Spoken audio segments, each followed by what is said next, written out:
नमस्कार, one India Hindi में आपका स्वागत है।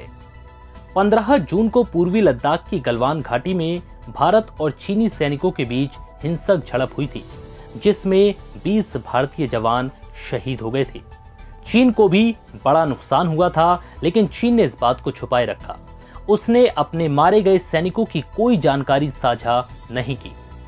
झड़प के बाद से ही चीन ये बात छुपाता आ रहा है कि इस संघर्ष में उसके कितने जवान मारे गए हैं। चीन ये तो मानता है कि उसका नुकसान हुआ है, लेकिन मारे गए सैनिकों की संख्या पर अब तक पर्दा डाल रखा है। हालांकि चीन की तमाम कोशिशों के बाद उसकी पोल खुलती नजर आ रही है।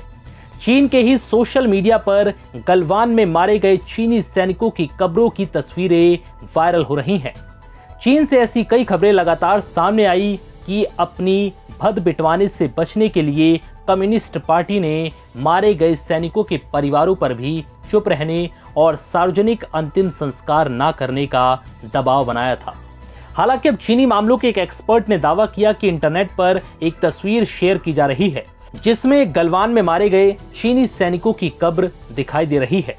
ट्विटर पर मौजूद चीनी मामलों के एक्सपर्ट एम टेलर फ्रेवल ने दावा किया कि चीन की माइक्रो ब्लॉगिंग साइट व्यूवो पर एक तस्वीर वायरल हो रही है, जो गलवान में शहीद हुए एक सैनिक की कब्र की बताई जा रही है।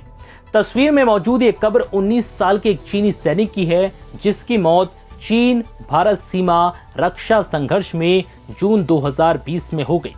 उसके फुजियान प्रांत से होने का दावा किया गया।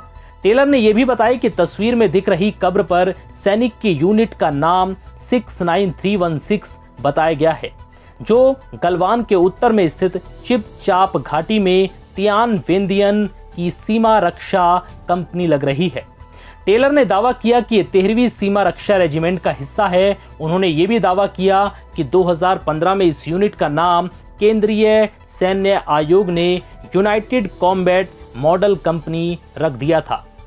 उन्होंने लिखा कि इससे पता चलता है कि गलवान घाटी में चीन ने कौन सी यूनिट तैनात की थी। बता दें कि भारत ने स्पष्ट बता दिया है कि इस संघर्ष में 20 भारतीय जवान शहीद हुए हैं। चीन के छुपाने के बावजूद अमेरिकी मीडिया ने दावा किया था कि इस संघर्ष में चीन के भी 40 से ज्यादा सैनिक मारे गए हैं।